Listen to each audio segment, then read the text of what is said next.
Ladies and gentlemen, welcome back to another video by yours truly. We've done some more math. Yep, more math. And that's because I wanted to give even more insight and even more of a concentrated answer with regards to how much stronger Aventurine is going to be with his signature light cone. Now, I know I've already told y'all that it's not worth picking up because his damage is still going to be mid.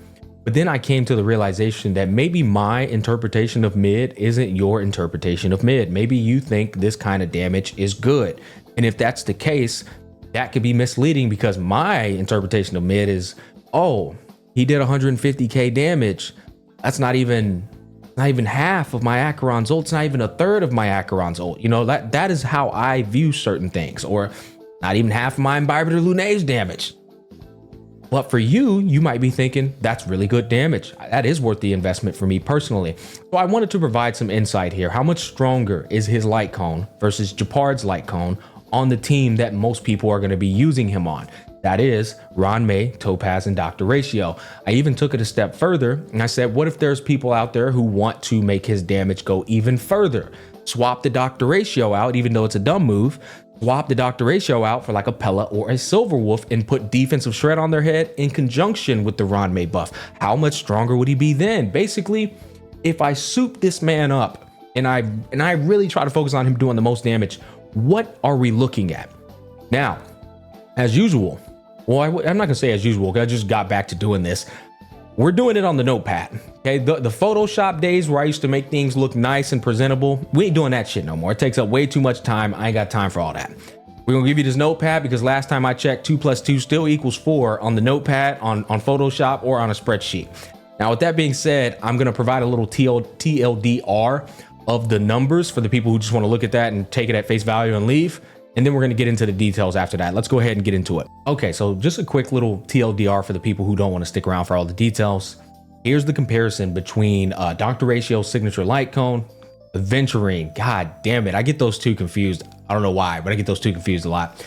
Aventurine signature light cone, okay, versus Gepard's light cone. What's the difference if you pop Ranmei's ult and put them on the Dr. Ratio Topaz composition?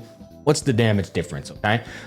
Crit damage body, defense percent boot, damage percent orb, defense percent rope, okay? Those are what we're rocking as the main stats on both pieces, or both light cones. 22.1k on a basic attack with his sig, 17.5k on Gepard's light cone, okay? Now that's a noticeable increase in performance. And I think it's also part of the pump fake that a lot of theory crafters and people like, you know, get twisted because they say, oh, that's like a 25% damage increase. Oh my God, it's massive. True, but you're going from 17.5k to 22k. Okay, now keep in mind, this is a $200 price tag on average. $100 price tag if you're lucky, $300 price tag if you're unlucky. I'm not spending that money to get 5k more damage per basic attack over the course of a fight. Now, if this 22.1k said 40, if it's at 40, I'd be like, guys, y'all got to get this light cone. Oh my God, it's broken. Like I would go out of my way to tell you how much stronger it is. But that's not enough for me because the guy's damage is mid. If it was like, 25% increase on a DPS is big dick damage, right? 100k going to 125k, that's 25k more damage per attack with that. That's huge. On this, you know, 59.7k anyways, continuing. Ultimate 59.7k and 47.4 with Gepard's light cone. Finally, follow-up attack.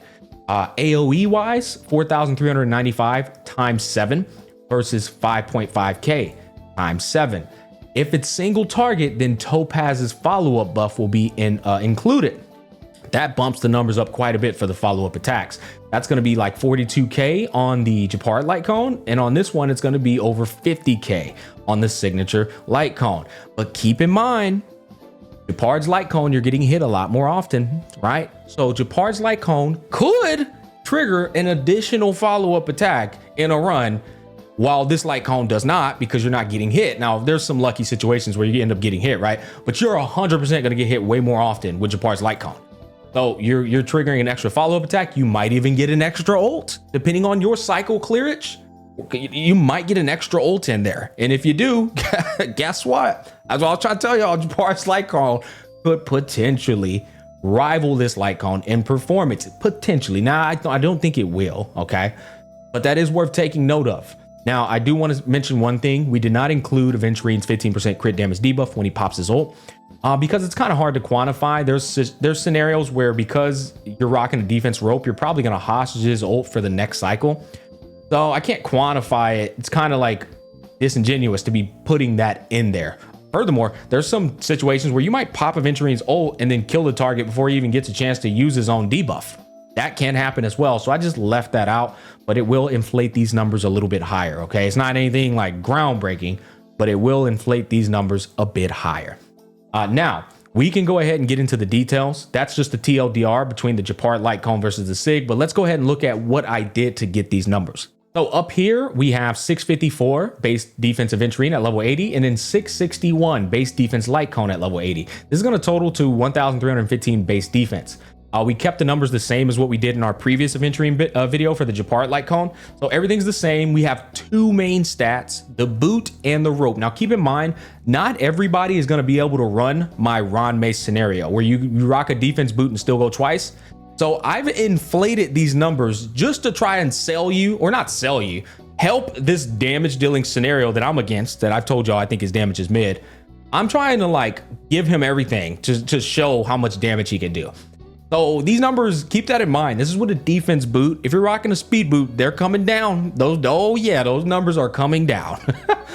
Anyways, so everything's the same. We didn't include the technique again because that's also a bit disingenuous. Going into the next cycle, your technique's more than likely going to be expired. So we don't include this. That said, damage can go up if you include the technique into the numbers, which I did not. He has 223% total defense. That's going to be 1315 times 2.23. That's going to come out to 4,247 defense for the signature Lycon. Okay, we're not going to go over Gepard's Lycon again because we already made a whole ass video about this. We're not going to go over that. But what I want you to understand here is we did put in an extra 40% crit damage. Right, this is an extra 40% in comparison to Gepard's Lycon that's sitting at 200% crit damage. This is a highly invested Aventurine. Like I'm telling you, I decked this guy out. So 200% crit damage for Gepard Lycon, but only 240, or not only, an extra 40% thanks to a signature Lycon on this. So it got put in there. Defense is a little bit higher, but it's not significantly higher than Gepard's Lycon because Gepard's Lycon also has a ton of defense on it. I will say though, this is a smidgen disingenuous because you have to get hit with Gepard's Lycon to get the additional 24. That's put into here. You don't have to get hit. You just start off with 4,247. Right now, I'll be honest, you're going to get hit with the Gepard Lycon. So, but it is where I'm trying to keep things as fair as I possibly can. Finally, we have the defense of the enemy, which this also isn't entirely accurate. On MOC floor 12, they're level 95, you're level 80. So this is not even accurate. It's probably closer to say 0.47, somewhere around there, which means you're dealing less damage than what I just showed. But for a generalized purpose, 0.5 is okay. This 1.35, 25% of it's from Ron May's ult being active. The other 10 is from the signature Lycon's 10% increased received damage. Now, one thing that is worth mentioning in favor of the Lycon is that 10% increased received damage is also being applied to your ratio, your topaz, your other units out on the field. And that's not showing in these numbers. It didn't show in here either. And that is worth mentioning, to be completely fair. But the final thing I want to show you guys is how much stronger is Aventurine going to be if we were to, like, say, who cares about optimal team comps? I'm going to take out Dr. Ratio, even though it's going to butcher my overall DPS. I'm going to take him out and I'm going to put in a Silver Wolf or a Pella. But let's just do Silver Wolf, right? For damage purposes. I want to see how much more damage can Aventurine do if I were to throw a defensive shredder in there on top of Rame's buff. How much damage is he going to do now? I did do that scenario because I was curious myself. The numbers went up drastically. But keep in mind, you traded out a Dr. Ratio, which means the numbers may have went up drastically for Aventurine, but the numbers for your overall team performance went down big time. But let's go ahead and look at this. This is the biggest change that Silver Wolf and Pella will do. They just take the defense multiplier and they shoot it up to a higher percentage, making your damage go up big time. So 0.649 is now the new defense multiplier. Plus, Silver Wolf has an all-type res pin that's 13% additional. I only put 10 because that's more, I feel like that's more of a relatable like investment in Silverwolf that most people are going to have. But you could put an extra 3% on here and it'll put this up a smidge. But pretty much the extra 10% is Silverwolf's all type res pin that she puts on their head. Anyways, for a basic attack, 31.6k. For a ult, 85.3k. And then for a follow-up, 10.3k times 7. So now we come over here and we look at this. Bro's doing a lot more damage with that Silverwolf on the team. So it is worth mentioning that if you want to just see some cool Aventurine damage, right? You ain't worried about optimal, like, you know, you don't care about that. This is it's gonna bring out some performance in him. Now keep in mind, if you have signature light cone Silverwolf, these numbers are gonna go up even higher because that's another 12% a multiplicative damage bonus getting put into this little box right here. So if you have an E1 Ron May, this defense multiplier goes up, I think, close to 70%. And that will probably bring all these numbers up into another 10k increase in performance. Most likely. I don't feel like calculating it. Anyways, I wanted to put a scenario down here so you guys could see how much damage could Aventurine do against a boss. Like if you're trying to shred a boss down, again, Aventurine, Dr. Ratio Topaz team, right? Or whatever. Aventurine actually does some really solid damage against the boss with this souped up scenario. This is a souped up scenario. 30k from the basic. Oh wait, did I forget to change this? I did. This is 30.8. I apologize. That's 30.8. Damn, I forgot to change all of those. Okay, so what happened here is I forgot to adjust these because I had some numbers in there that made it a bit inflated, and I forgot to change the numbers down here. 72.5 is correct, I believe. Yeah, that's correct. Okay, so 30.8 plus 83.2 plus 72.5. We'll add that up to make sure we're not giving you any it's not that big of a difference, but we want to make sure we're giving you something accurate, right? So it's 186.5k. Okay, so 186.5k. If Aventurine hit a boss with his ult and then he like rolled a good number to trigger a follow-up attack right after the ult, then he basic attacked after that, that's 186.5k damage if you land all the crits. That is definitely some impressive damage, to be fair. But I do want to mention that that's just one Dr. Ratio skill and follow-up. All right, I do want to mention that. And again, for the sweaty players like myself or Mr. Pokey, people who really get down and dirty in the MOC, we can take out Dr. Ratio, put in a Pella or a Sparkle, and our Topaz and our Dr. Ratio are going to take this 186k and turn it into an extra 400-500k. And that was the problem I was trying to tell people with regards to like him doing groundbreaking damage. From a sweaty level, we're outperforming this any day of the week. In fact, you swap him out for a Pella, put Pella's additional defensive shred on that team. Dr. Ratio and Topaz are doing 186.5k like 5 more times, to be honest. But from a comfort level, which I've mentioned this before, in terms of playing the game on a comfort level and a feel good level, this is incredible. You have a sustainer who's keeping your team alive. Are you zero cycling? No, but who the fuck cares? And he's dealing solid damage. But keep in mind, this is a expensive price tag.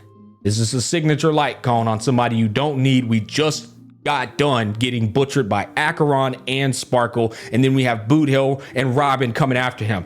This is the context I always provide with this type of stuff.